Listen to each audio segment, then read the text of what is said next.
Hallelujah. प्रभु यीशु मसीह में सभी को जय मसीह की। सभी को a very happy Palm Sunday. खजूरी इतवार के लिए हम अपने परमेश्वर को धन्यवाद करते हैं कि उसने ये दिन हमारे जीवन में दिया कि हम उसके नाम की महिमा करें, उसके नाम की प्रशंसा करें। वो परमेश्वर जो स्वर्ग में है उसके महान नाम को ऊंचा करें और उसके नाम की होसन्ना गाएं। हम अपने परमेश्वर को धन्य कहते हैं। सो प्यारो, आज जो है वो खजूरी इतवार है, पाम संडे है और इस विषय में कई लोगों की अलग अलग धारणाएं हैं, अलग अलग विचार हैं।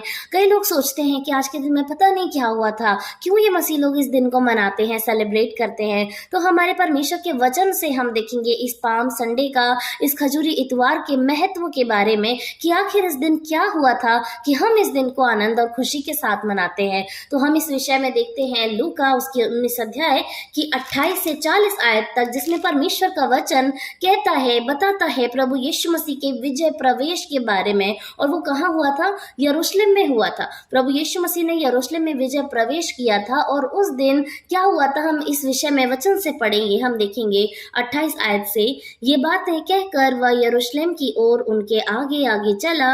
जब वह जैतून नामक पहाड़ पर बेतफगे और बेतनिया के पास पहुंचा तो उसने अपने चेलों में से 2 को ये कह के भेजा, सामने के गांव में जाओ।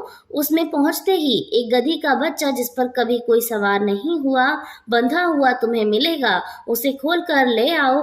यदि कोई तुमसे पूछे कि क्यों खोलते हो तो कह देना कि प्रभु को इसका प्रयोजन है। और जो भेजे गए थे उन्होंने जाकर जैसा उसने उनसे कहा था वैसा ही पाया। जब वे गधे के बच्चे को खोल रहे थे तो उसके मालिकों ने उससे पूछा, इस बच्चे को क्यों खोलते हो? उन्होंने कहा, प्रभु को इसका प्रयोजन है। वे उसको यीशु के पास ले आए और अपने कपड़े उस बच्चे पर डालकर यीशु को उस पर बैठा दिया।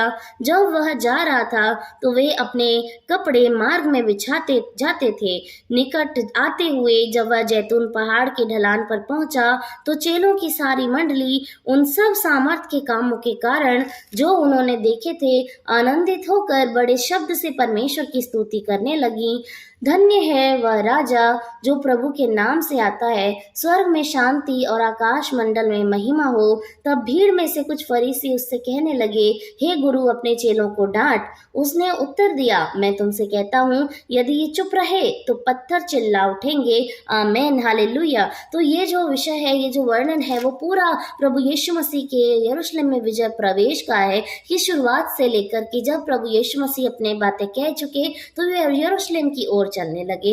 वो यरूशलेम की ओर आगे आए और जब वो जैतून पहाड़ पर बेतफगे और बेतनिया के पास पहुंचे तब उन्होंने क्या किया, इस विषय में वचन बताता है, उन्होंने अपने 2 चेलों को आज्ञा दी कि वो उस जगह में जाकर गधे के बच्चे को लेकर आए। और वो बच्चा जिसके ऊपर कभी कोई सवार नहीं हुआ, मतलब पहली बार जो उस पर सवार होने वाला था वो प्रभु यीशु मसीह थे।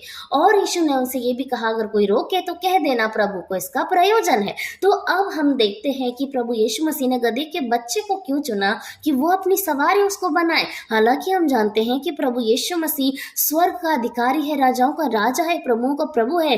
तब भी वो संसार में आकर कोई ऐसा तो जानवर चुन सकता था जिससे के द्वारा जब वो चलकर आए तो उसकी गरिमा बढ़े, उसकी प्रतिष्ठा को ठेस ना पहुंचे। लेकिन प्रभु यीशु मसीह ने एक मामूली से जानवर, गधे के बच्चे को चुना।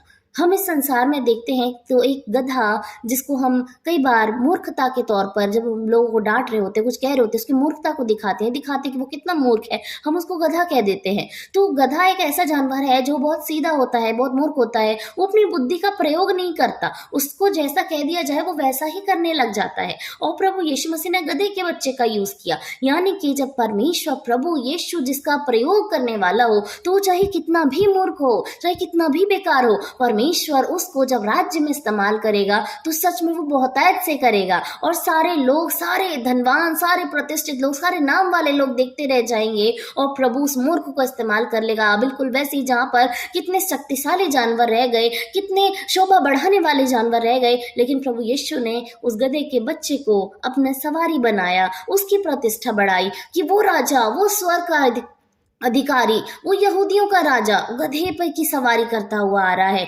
प्रभु यीशु मसीह ने इस विषय से हमें बताया है कि परमेश्वर किसी का भी इस्तेमाल कर सकता है। वो छोटे से छोटे को उठाकर बड़ा कर सकता है और उसकी महिमा बढ़ा सकता है। और परमेश्वर का वचन बताता है कि जब प्रभु यीशु मसीह उस पर बैठ रहे थे तो लोगों ने अपने वस्त्र उतार कर उस पर डाले और मार्ग में भी अपने वस्त्रों को डाला, और जो उनके हाथों में खजूर की डालियां थी उसको उसके मार्ग में बिछा दिया।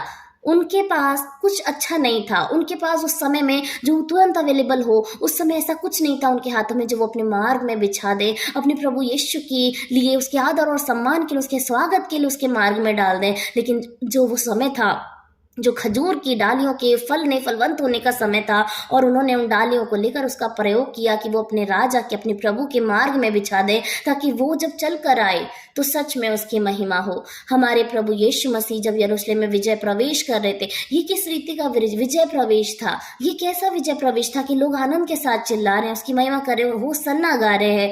ये वो विजय प्रवेश था कि प्रभु यीशु मसीह अब जो उस जगह में बढ़ रहे हैं, यरूशलेम के मंदिर की ओर बढ़ रहे हैं, क्योंकि अब उनका खुद का जो शरीर है वो ढा दिए जाने वाला है और निश्चय वो दोबारा बनेगा। तो हमारा प्रभु जब वो विजय की ओर प्रवेश कर रहा है, वो विजय हमारे लिए है, वो विजय आपके लिए थी। वो प्रभु यीशु मसीह ने हमारे ही अपराधों के कारण, हमारी पापों और गुनाहों के कारण सूली पर मृत्यु को सहा, और वो सच में उसकी विजय थी, क्योंकि उसने हमें जीत लिया, उसने हमारे जीवनों को जीत लिया, उस अंधकार, उस मृत्यु से हमें निकाल लिया और हमको विजय दिलाई है। उस विजय की ओर प्रभु यीशु मसीह बढ़ते चले जा रहे हैं और परमेश्वर की महिमा हो रही है। यहाँ पर जब प्रभु यीशु मसीह जा रहे हैं और जब उनके चेले जो हैं उन्होंने उसके कामों को स्मरण किया, तो वचन बताता है आनंदित होकर बड़े शब्द से परमेश्वर की वो स्तुति करने लगे, आनंद के साथ वो गाने लगी। और वो जो गा रहे थे वो ये था कि धन्य है वह राजा जो प्रभु के नाम से आता है, स्वर्ग में शांति, आकाश मंडल में महिमा हो, हालेलुया।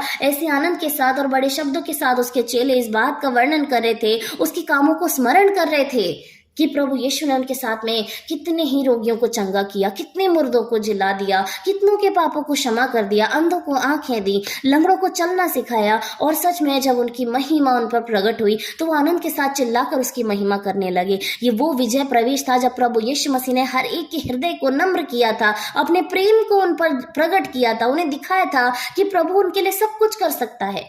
और हमें भी अपने परमेश्वर की सच में होसन्ना गाने की जरूरत है, उसकी महिमा करने की जरूरत है। आज वो दिन है जो प्रभु यीशु मसीह ने हमारे लिए विजय प्रवेश करने के लिए हमसे कहा है, और हमें भी उसके साथ साथ उस स्थान पर जाना है जहां पर हमें विजय मिलेगी। उस शैतान को छोड़ते हुए, उसको पीछे छोड़ते हुए, हमें उसके सारी युक्तियों को चीरते हुए आगे निकलकर अपने प्रभु यीशु मसीह के साथ विजय की ओर प्रवेश करना है।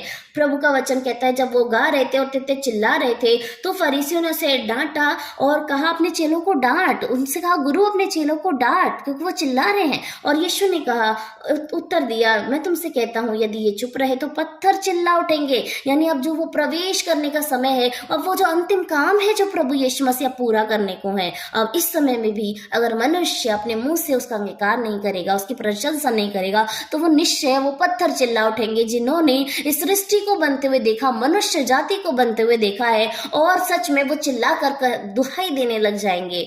क्योंकि सच में परमेश्वर की महिमा पत्थर भी कर सकते हैं, ये आकाश, ये पेड़, पंछी, सागर, सब कुछ उसकी महिमा कर सकते हैं। तो हमने परमेश्वर के वचन से भी सीखा कि आज जो दिन है, जो उम्दा दिन है, खजूरी इतवार है, पाम संडे है, ये क्यों महत्वपूर्ण है कि प्रभु यीशु ने उस विजय के प्रवेश के लिए यरूशलेम में कदम रखा है। हालेलुया। इसीलिए लोगों ने अब उसके आनंद में, उसके स्वागत में, उसके स्वागत करने के लिए हृदय को खोलकर अपने वस्त्र और खजूर की डालियों को उसके मार्ग में बिछा दिया, ताकि परमेश्वर की, प्रभु यीशु मसीह का जो विजय प्रवेश है वो उम्दा हो सके, वो अच्छा हो सके। उनके पास जो अच्छा था, जो बेहतर था, जो वो कर सकते थे, उन्होंने किया। आज हमारे पास जो कुछ है हम अपने परमेश्वर को समर्पित करें, उस परमेश्वर की महिमा बढ़ाएं, उसकी प्रशंसा करें।